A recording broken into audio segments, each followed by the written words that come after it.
conversas a gente tem sobre tantas coisas, né? E à medida que, eu digo assim, não existe um bom cientista sem cultura, sem a sua vida paralela, né? Nós somos humanos, né? Temos nossos interesses e isso é muito, muito interessante. Quando o Gilson propôs o tema, Rodrigo, não sei se tu pensou assim que como eu pensei, o seu sonho, né? O sonho, esse título é libertador, né? Porque eu Uhum. não tenho que ficar me preocupando se esse sonho imediatamente é real ou é possível, pensei na hora. Mas à medida que eu comecei a construir o pensamento sobre o que eu ia conversar, pelo menos da minha parte, eu comecei a ver, peraí um pouquinho, né? Tudo aquilo que a gente acredita, que eu acredito que seja o ideal, em alguma medida, se não totalmente, a gente conseguiu durante um tempo fazer, né? Então, tipo, eu estava achando que eu podia não me preocupar com se é execuível, se é factível o meu sonho, mas a gente já tive a oportunidade de botar esse sonho a funcionar e tu participaste disso, né? Então, eu digo assim, Obrigado. nós conseguimos montar um período onde uma pós-graduação de altíssima valorização institucional, com apoio institucional irrestrito aos programas, com um foco muito forte no prestígio que a pós-graduação pode trazer para a universidade, né? Por vezes eu usei o lema que não é meu, é de um colega, mas de que o tamanho de uma universidade é o tamanho do seu estricto senso, né? O quanto se trabalhou no foco da formação, uma formação, não só aquela loucura de ter que entregar tantos papers em tal data e qualificar em tal data, aquelas mesmo participaste de várias formações em redação, em estatística, e claro, era uma época boa, era uma época onde se podia investir muito em capacitação também, né? Acho que praticamente todos os docentes do Stricto Sensu tiveram oportunidade de fazer pós-doc aqui no país ou no exterior, enfim, né? Foi uma época muito interessante onde conseguiu se criar um ambiente. E aí, talvez, para início de conversa, a minha fala é nesse sentido: o sonho é um ambiente favorável à ciência. Um Uhum. ambiente com menos vaidade, menos competitividade, menos inveja, menos aquela história de que por eu estar na pós-graduação eu sou diferente, ou é mais ou é menos valorizado. É a pós-graduação fazendo parte do DNA da universidade, sem entrar em concurso de quem é mais importante. É tendo seu espaço para trabalhar, a sua valorização, né? E eu ainda venho de uma instituição apesar de não ser uma particular estrita, é de direito privado, né? É uma fundação, e ainda tem toda essa questão também da sustentabilidade, do financiamento, do autofinanciamento da pós-graduação. Então, como ponto de partida que eu deixo para a gente começar a conversar, claro, e eu tenho certeza que tu pensa nisso também, essa questão do ambiente favorável, né? É muito Uhum. difícil fazer ciência. E aí tu pode falar em grupo de pesquisa, em linha de pesquisa, em programa de pós-graduação, em instituição e em país, né? Em diversos níveis de ambiente, né? E eu digo, eu já tive a oportunidade de criar esse ambiente. Isso foi muito positivo e ver que é possível, né? Mesmo em situações de momentos complicados como é que a gente vive no momento. Certamente, né? Das facetas aí do meu sonho é exatamente essa: a Universidade Brasileira ter um clima favorável para se fazer ciência, né? Que eu acho que ainda a gente não tem, né? Uhum. Especialmente comparando com a minha pequena vivência no exterior, mas eu não fui nem para uma universidade grande, né? Eu fui para um centro de pesquisa dentro da universidade na Inglaterra, né? E a universidade ela era viva, ela tinha vida, você entendeu? Tinha eventos acontecendo o tempo todo, né? Eventos de várias naturezas, né? Artísticos, esportivos, científicos, né? Enfim, isso dá uma atmosfera cultural diferente, né? Sem contar o aporte cultural das pessoas de vários países ali.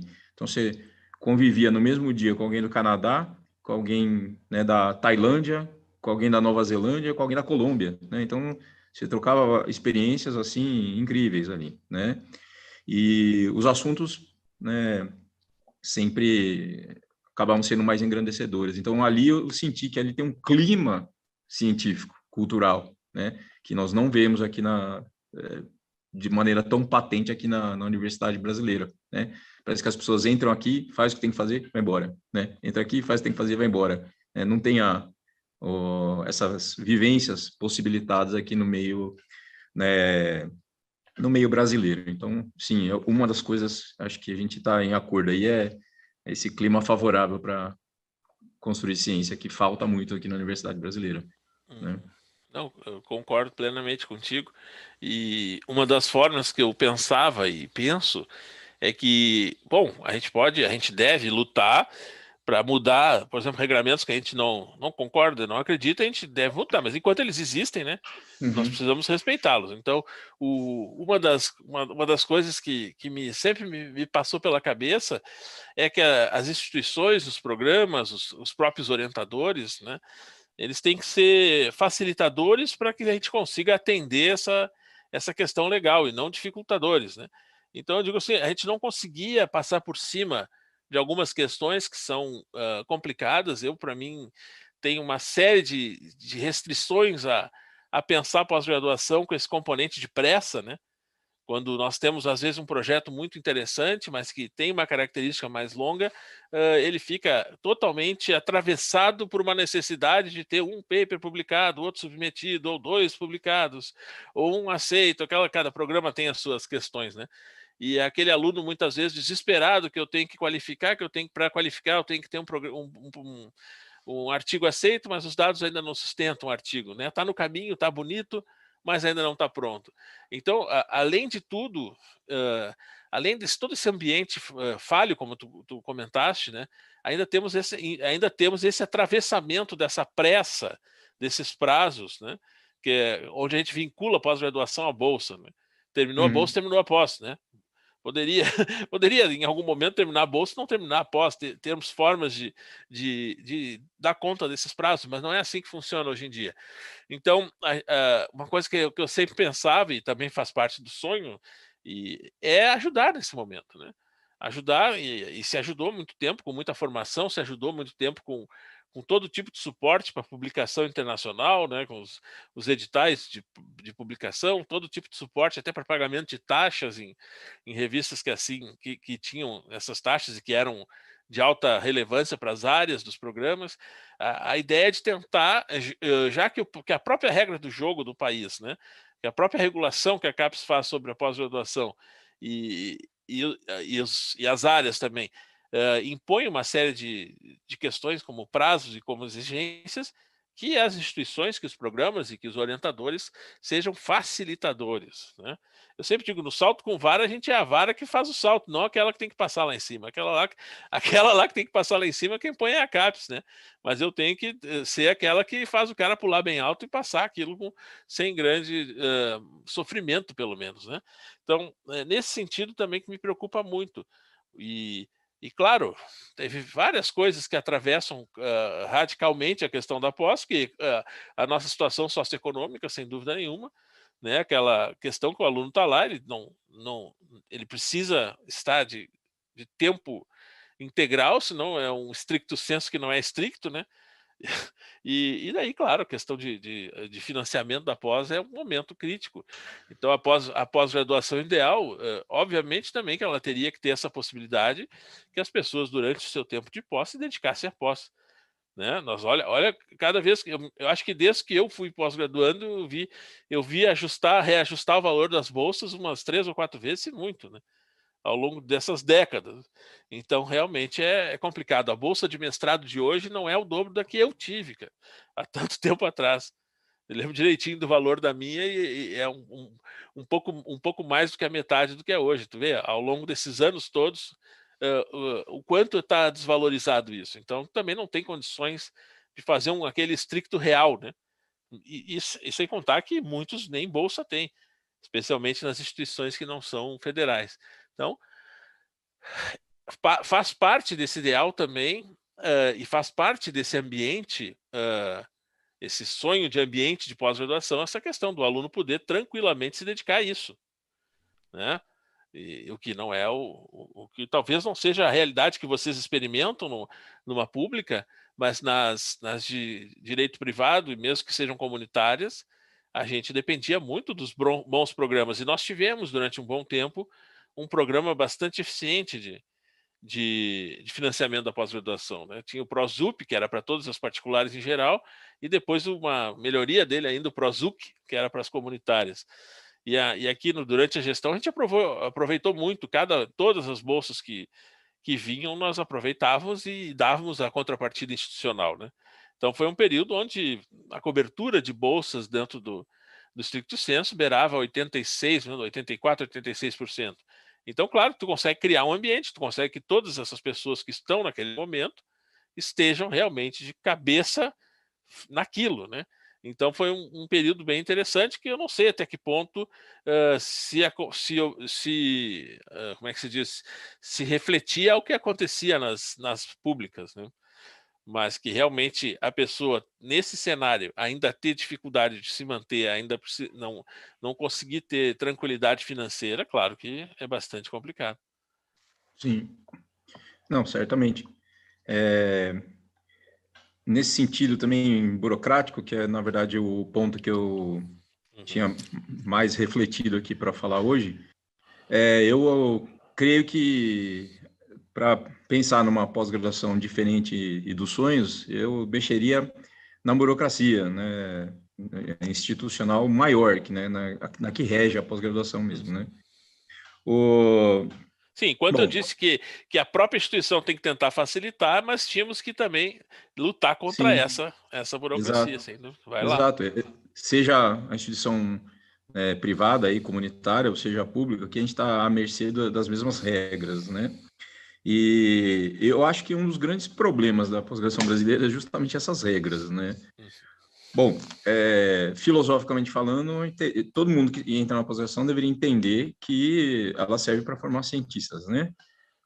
Para atuar no cenário científico brasileiro. Esse é o mote aí do negócio, né? É o norteador do negócio. Não necessariamente tem que acontecer assim, né? E não acontece em alguns outros locais, mas a pós-graduação brasileira acaba sendo a locomotiva da produção científica do Brasil, né? E ela está, né, sujeitada à burocracia imposta pela CAPES, né? Agora, eu até vou falar uma palavra forte aqui, mas essa burocracia imposta pela CAPES, ela é autoritária, e eu vou explicar por quê, né? Veja, nós temos uma série de regras. Se essas regras, de fato, levassem à formação de bons cientistas, as regras estavam boas e adequadas, né? Vamos dizer assim. Mas não é isso que acontece, né? Quantas pessoas saem da pós-graduação sem a devida independência científica, né? Lógico que isso é multivariado e tem a parcela de culpa do próprio estudante, do próprio orientador, da instituição, mas também das regras, né? Então, se as regras fossem facilitadores aí para produzir cientistas, né? Se elas criassem de fato as condições objetivas para formar cientistas de ponta, tudo bem, a gente estava feito, né? A gente publicaria com mais frequência na Science, na Nature, provavelmente a gente já teria ganho algum prêmio Nobel, né? Coisas do tipo. Mas aí eu vejo que essa burocracia, ela, na verdade, tenta dar jeitinhos nas coisas para tentar dar visibilidade para a ciência brasileira, sem que, de fato, isso leve à formação adequada de um indivíduo para ele ser cientista, né? E todo mundo está à mercê dessas regras, por isso que elas são autoritárias, né? Se a gente pegar o cenário brasileiro, inevitavelmente a gente vai vai concluir, isso é fato, que a USP aqui do Estado de São Paulo ela é a principal instituição de produção científica do país, né? Para ela, outro dia ela estava querendo testar um modelo diferente de pós-graduação, né? Eles estavam tentando fazer isso, né? E tinham que pedir autorização para a CAPES para fazer isso, porque se eles fossem sujeitados às regras que a CAPES impõe, eles seriam penalizados, né? Eles teriam a nota atribuída à pós-graduação abaixada, né? Porque não ia atender os critérios que a CAPES quer. Então, veja, se a maior instituição de pesquisa do país precisa pedir a bênção, vamos dizer assim, né, para o órgão regulador maior, o sistema é autoritário, né? Não tem jeito, né? Então, primeiro, diminuir a burocracia é essencial. deixar as coisas mais livres é essencial, né? A gente não precisa... pode ser mais versátil esse mundo, né? Para poder criar programas com ideias inovadoras, né?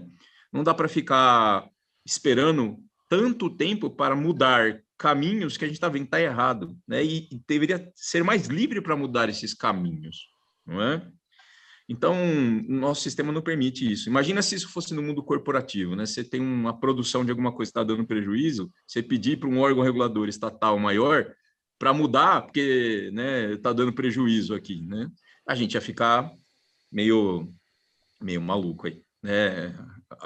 Esperando o tempo todo, a morosidade toda envolvida para fazer essa alteração. Então, o que eu vejo? Eu participo aqui na universidade, na Unesp, né, da comissão de avaliação interna das pós-graduações, né? Eu entrei com a ilusão de que eu poderia promover alguma mudança burocrática, mas isso é ilusão mesmo, né? Eu estou lá já há alguns anos e nossa razão de ser é simplesmente ler os relatórios que vão para a CAPES, devolver para os respectivos coordenadores das pós-graduações para que o relatório seja aprimorado, né? Então, o que é uma pós-graduação boa, né, dentro da burocracia brasileira? É justamente aquele que atende os requisitos do relatório ali, que tem um relatório bem escrito, tem um relatório que atende aqueles elementos que a CAPES exige. Não necessariamente a pós-graduação é boa, né? Ela pode ter uma boa avaliação, mas não necessariamente ela é boa dentro desse quesito filosófico de formação de cientistas, né? Entendi. Muitas vezes essa É só comissão porque que tu participa... o relatório está bem preenchido. Ficam entendeu? tentando justamente, né, Rodrigo? Tentando achar coisas dentro do dia a dia do programa que se encaixem em cada um daqueles quesitos para poder mostrar para a CAPES que tu atende aqueles quesitos. Isso realmente observei muito tempo também. Isso não são, muitas vezes, as atividades fins Sim. da formação de um cientista, né? Então, isso vai gerar distorção, né? E a gente não vai produzir cientistas, tá? E é o que você falou, é número, número e mais número, né? Se tem que criar uma regra, né? Por exemplo, que é bom um número grande de artigos publicados junto com os discentes, né? É porque alguma coisa está errada. Se tem que ter uma regra para isso, sendo que o processo científico é justamente você pensar na ideia, viabilizar a ideia, operacionalizar os projetos aí, coletar os dados, analisá-los, aprender a redigir os artigos, né? Inserir isso dentro da comunidade científica internacional, que é publicar, né?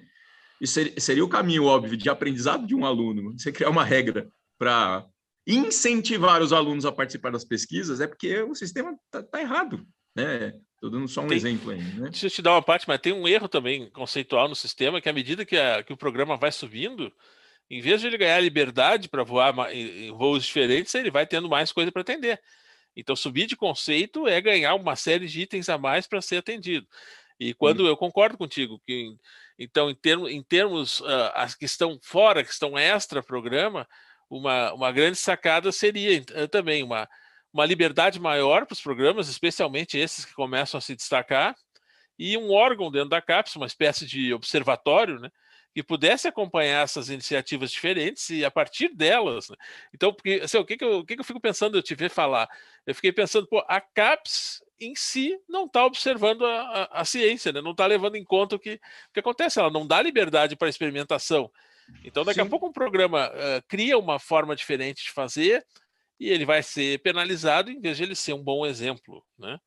Então, concordo contigo que já seria uma grande melhoria, né, se isso fosse permitido, porque realmente acaba sendo autoritário, sem dúvida nenhuma.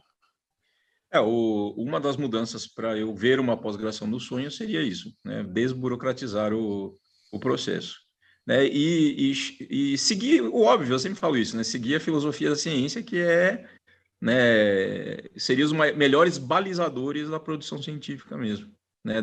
Da qualidade científica, da qualidade científica aí de uma pós-graduação e do material humano formado, né? Então, para mim, seria assim, razoavelmente simples essa história, né? Mas não é, a gente, né, coloca as pedras no nosso próprio caminho e a gente tropeça, né? Não chega no nível desejado. A gente até melhorou a produção científica, né? A gente até aumentou a quantidade de produção científica, mas não o suficiente, perto do montante material disponibilizado para isso e em comparação com outros países, né? A gente está aumentando a taxa de publicação, mas não concomitantemente, né, a discitação, né? Sim. Já que, né, o entendimento de que a publicação é o meio para a gente debater temas específicos na comunidade científica deveria ser também, né, parte fundamental desse processo de avaliação e de ensino, né, para quem está dentro da pós-graduação, né? Então, sim, a gente tem que mudar essa mentalidade, mudar os referenciais, né? E eu acho que essas duas coisas, né? A desburocratização, valorizar programas criativos, né, no sentido de formação, e tudo isso balizado, né, norteado pela boa filosofia da ciência, né? Eu acho que ganharíamos todos com isso, né? Então faz parte do meu sonho isso aí também, E né? tu concorda comigo, Rodrigo, que eu sei porque eu experimentei isso e depois vi isso ser literalmente cancelado. Que isso é um recorte dentro agora, saindo do nível CAPES, vindo para o nível institucional. Isso que se vê no nível CAPES, né, também se vê no nível institucional, é um recorte, porque assim, ó, a preocupação das universidades é criar um regimento interno Uhum. que gere um regulamento para que todos os programas sigam iguais, né? Sim, Então, assim, ó, sim. nós tivemos um tempo onde a gente deu liberdade e nem todos souberam o que fazer com essa liberdade de montar os seus regimentos. Eu dizia, o regimento geral da universidade, para mim, não pode ter nenhuma página, tem que ser algo muito simples, né, com algumas diretrizes que mantenham a identidade dessa instituição. O resto, cada programa tem que saber o que é, mas não é o que acontece. Hoje nós temos novamente um regimento geral igual para todos, né? Então, tu vê, assim como a visão da CAP sobre a pós-graduação é muitas vezes autoritária e não dá liberdade para que coisas surjam, se consolidem e sejam exemplos, dentro das instituições isso também não acontece. Não. Eu acho que, na verdade, na nossa sociedade é meio assim. Agora, obviamente, é uma evidência anedótica, né? É a minha percepção, então não necessariamente ela é verdadeira, mas eu acho que o brasileiro ele sempre espera alguma instituição de gestão superior, seja numa microesfera ou numa macroesfera, dizer o que ele tem que fazer, Sim. né? Então, eu tenho essa impressão. E sim, né, aqui é também, né? A gente tem isso, né? Atender à burocracia maior via a criação de uma burocracia regional menor, né? É só o O desdobramento das recorte, eu coisas. digo, é o recorte. E Sim, a depois, reprodução em microesfera é o que tem na macroesfera, né? assim, e aí acaba isso, em última análise, sendo transposto para dentro dos regimentos dos próprios programas, onde Uhum. os docentes também acabam tendo, né, não tendo condições de um trabalho diferenciado de uma forma diferente. Esse ponto eu acho que a gente concorda. Uh, Eu junto tudo isso com o que a gente falou no começo, né? Que era justamente as coisas que eu tinha pensado, né? A falta do clima para se fazer ciência, porque a gente tem pouco cientista mesmo, de fato, aqui, né? uhum, E isso vai impactando todo o resto. A burocracia, ela não surgiu do nada, já que quem está lá na CAPES, por exemplo, são pessoas que passaram pela vivência universitária e da pós-graduação e de fazer ciência. uhum. Mas, como acho que falta esses referenciais mais corretos sobre a ciência, a gente não tem nem só essa atmosfera necessária para uma produção científica mais importante, vamos dizer assim, né, mais de alto nível, assim como reflete no que são os gestores de ciência, né? A gente só está, na maior parte do tempo, reproduzindo essa falta de referenciais ideais em relação ao fazer ciência, em todos os pontos aí. Desde como a universidade funciona, né, no seu âmbito social, até a burocracia instituída aí, né? A gente vê a diferença quando um cientista assume qualquer qualquer estrutura. É bastante nítida a diferença, e sem dúvida nenhuma, esse é um ponto também. Outro Uhum. ponto que eu queria ver se tu concorda comigo, se a gente chega num denominador, é o que tu pensa sobre a formação. Eu tenho acompanhado, eu tive a oportunidade de conhecer muitos programas, né, por esse período aí de 8 anos na gestão, e me chamou a atenção a quantidade de programas que reproduz o mesmo modelo da graduação, né, o mesmo modelo de uma série de disciplinas, uma Uhum. pós-graduação onde mais da metade do período o aluno está enfiado em aula, sala de aula, né, com pouca liberdade de escolher o seu percurso formativo, porque eu vi programas exigindo 60, 80, 96 créditos. Né? E, bom, como é que a criatura vai conseguir fazer isso e ainda se focar num projeto, se focar numa formação, se focar numa base filosófica? É complicado, uma vez que nem está na maioria dos programas essa base. Então, isso é outra coisa que me incomoda e eu não sei se daí sim se chega numa carga de utopia, era uma pós-graduação praticamente sem disciplinas, né? Uma, uma grande disciplina ou um grupo de disciplinas que todos façam, mas muito mais no sentido de colocar todos juntos, né, a buscar uma formação de ciência, uma formação básica de ciência, de filosofia e que se pudesse realmente formar um cientista, independente da área. Eu fico, às vezes, chocado com a quantidade de disciplinas e com esse modelo conteudista, né, e que muitas vezes, poucas vezes, interage com os outros programas da casa.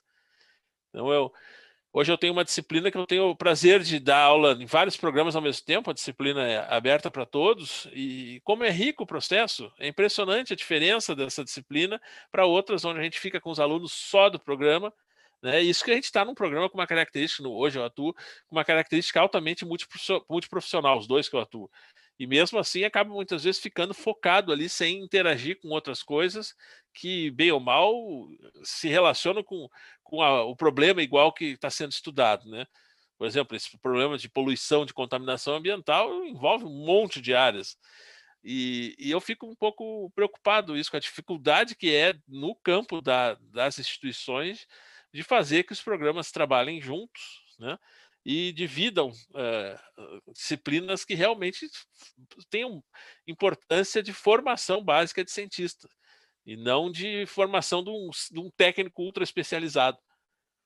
É, exato. A gente acaba mais formando técnicos ultra especializados, né, do que cientistas em si. Esse negócio da disciplina que você falou é importante, né?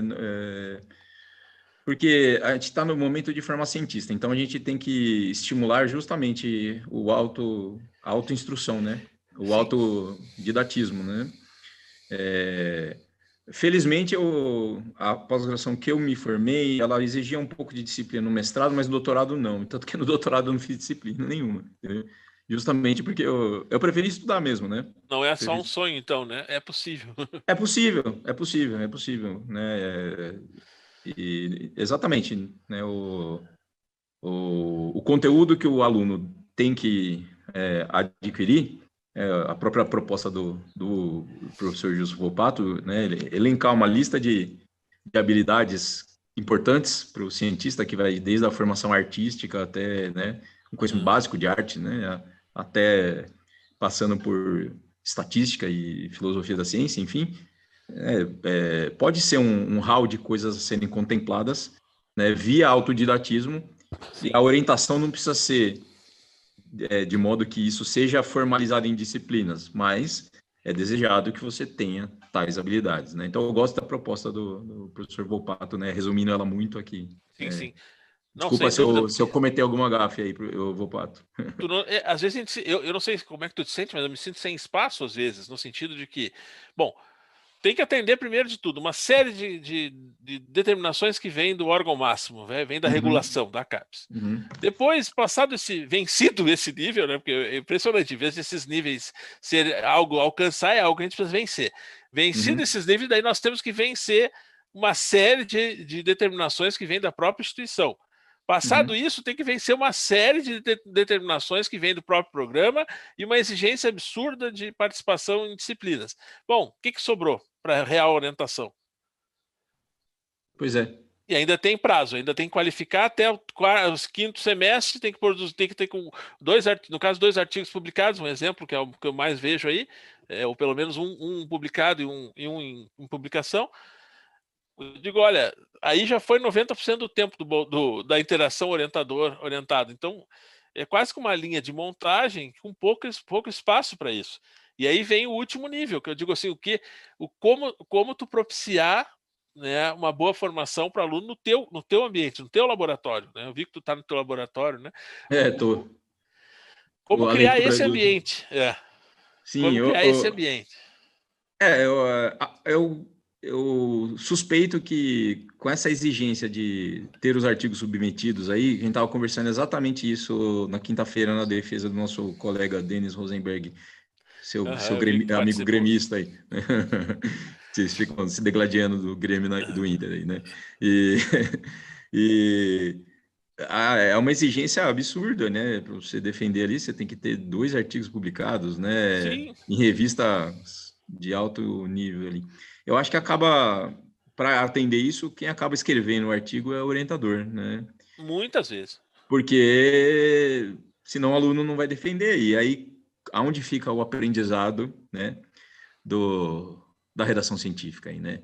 De entender todo o processo aí, né? Desde da elaboração da ideia, da coleta das informações, da redação, né? Fica prejudicado. Eu respondo muito essa pergunta. É você que escreve seus artigos ou é os seus alunos? Pois é. Né? A gente consegue desenvolver um sistema, né? E daí eu agradeço o Gilson também, né? O método lógico me ajuda muito. A gente consegue ir construindo junto, passo a passo, sessão a sessão, os artigos e fazendo que apenas eu faça como é que é a fase final do polimento, né? E não a construção de todo o artigo. Mas a gente sabe que tem muito, ainda mais se tu juntar isso, Rodrigo, a tudo isso que a gente falou, traz agora para a realidade da instituição que não é pública e bota um aluno que precisa ainda trabalhar, porque ele tem que pagar uma pós-graduação, porque hoje não tem bolsas, as instituições também não estão conseguindo dar bolsas próprias.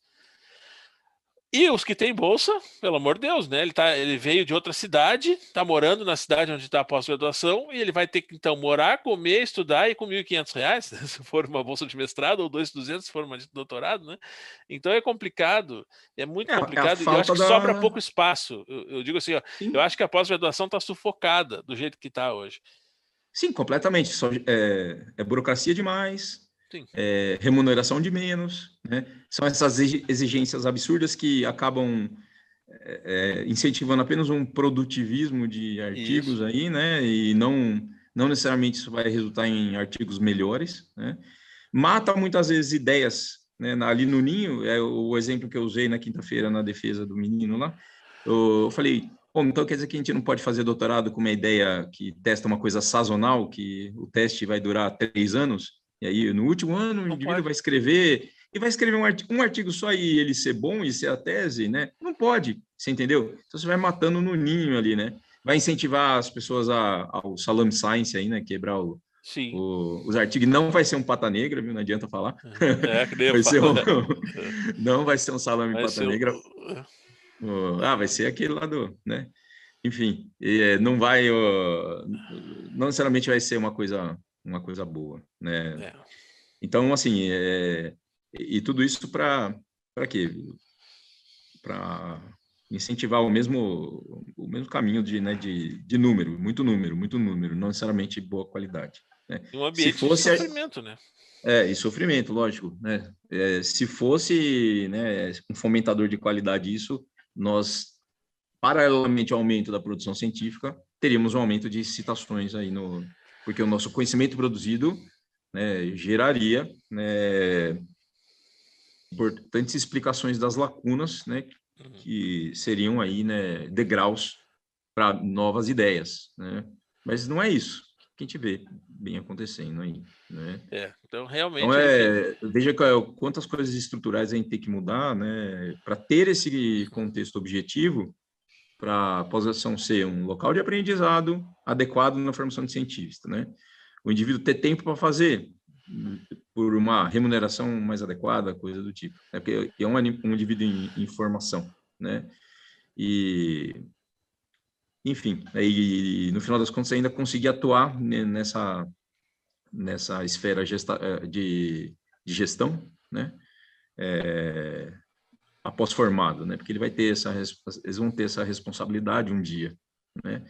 E a ideia seria não continuar o sistema, mas criticá-lo e aprimorá-lo, né? Aprimorá-lo mais com mais liberdade, né? Menos sufocamento, que a pós tem, e ela fica sujeita, talvez como um último ponto, e eu sei que é polêmico, fica sujeita a um canto da sereia, que é o canto da sereia da pesquisa com empresa, da pesquisa alinhada à necessidade do mercado, Uhum. que pode ser interessante. Eu acho bonito uma empresa via apoiar uma universidade, apoiar um mestrado, doutorado de um colaborador seu em busca da solução de um problema, mas não é só isso, né? Isso Não. pode nos prender no imediatismo, pode nos prender naquela questão de que aquilo que não puder ser produzido amanhã não vale, não é ciência, né? E eu Outra vejo que isso marra. aconteceu muito, e eu posso dizer de cadeira, eu vivi a época o auge ali da criação dos parques tecnológicos, né? Na minha gestão mesmo, nós inauguramos o nosso parque tecnológico na UPF, mas hoje eu me preocupo bastante com isso, porque Uhum. o aluno precisa da empresa que é o seu empregador, senão ele não faz pós, o professor não tem recurso, e acaba muitas vezes, eu falo assim, gente, vocês estão fazendo prestação de serviço baseado no método científico, isso aí não é ciência, isso aí não vai sustentar a pós-graduação, nem tampouco conhecimento desse país. Então tem muita coisa que a gente acaba se preocupando e vendo, né? Então, dentro do meu sonho, claro que eu quero as empresas envolvidas, mas não vendo apenas como algo assim, ou você me dá a solução, ou a minha interação com a universidade não foi boa. E pesquisa nem sempre traz, né? E eu acho que toda essa base aí que foi que trouxe o famigerado resultados esperados, né? As pessoas querem que tu faça um projeto e já diga o que vai dar, né? É, é verdade. Para mim só existe um resultado esperado. Meus alunos sempre botam o mesmo: aumentar o nível de conhecimento sobre determinado problema lá. Não tem, porque é uma coisa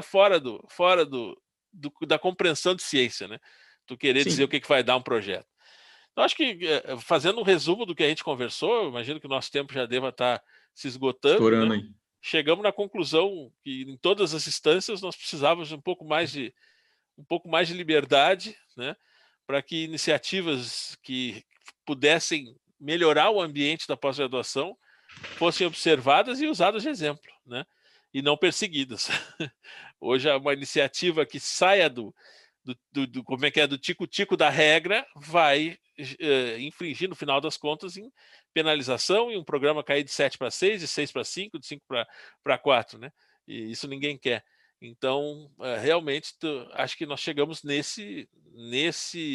nessa conclusão sobre isso.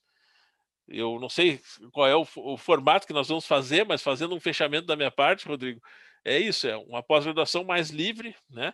E que sobre mais tempo para o que ela deveria ser.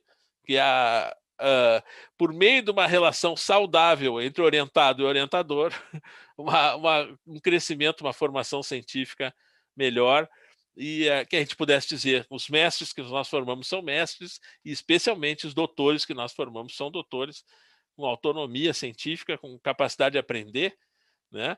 E com total condições de seguir a sua carreira de forma independente. É isso aí. Bom, só fazendo uma ligação, assim como da sua fala sobre as empresas lá, assim como exigir, você tem que ter 2 artigos publicados, né, de determinado cálice para defender, exigir, você tem que fazer parceria com a empresa, continua a mesma coisa, criando amarras burocráticas que podem matar ideias boas no Sem ninho, dúvida. né? Mas, né, encerrando também, né, finalizando,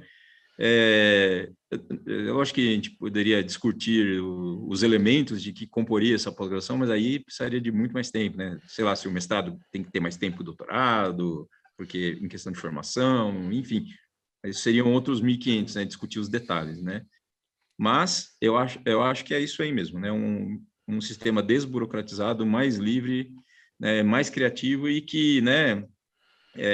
Que a pós-graduação, de fato, ela prime por uma formação intelectual sólida de um cientista e não, né, a formação mera aí de técnicos habilitados para fazer pesquisas e ser tocadores de projetos, né? Então, ser cientista não pode ser assim, eu sou um bom cientista. Por quê? Porque eu atendo as burocracias da CAPES. Não, você é um bom cientista porque você coloca ideias novas e boas para o mundo e para a comunidade científica. Essa é a minha fala também. É isso aí, acho Muito bom. que bastante interessante.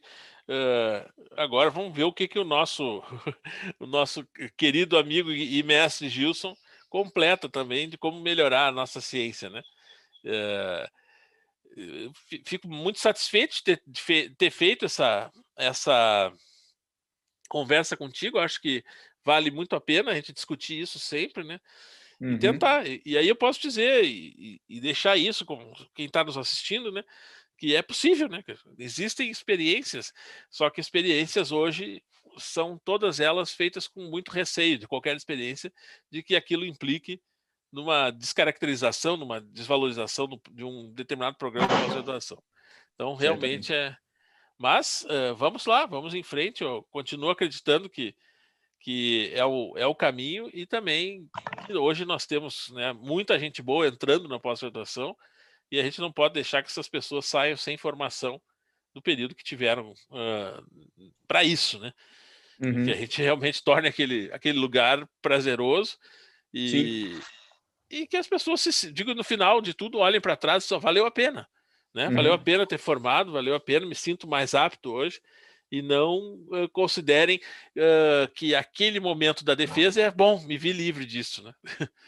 É isso que eu vejo às vezes, digo, acabou, pronto, acabou. Não, não acabou nunca, né? Você vai continuar em formação sempre e usufruindo de um bom ambiente que você ajudou a formar. É isso aí. Foi bom conversar com você também, né? Bom vê-lo sempre aí, né? E ver que você tá tudo bem com você e vamos continuar esse papo. Eu espero que você fique muito feliz amanhã porque o Grêmio perdeu, porque se o Grêmio perdeu significa que o Corinthians ganhou, né? Valeu aí. E é hoje, não é amanhã. É hoje, é verdade, olha. Como eu tô na universidade agora, eu tô com cabeça de sexta-feira ainda. Login accepted.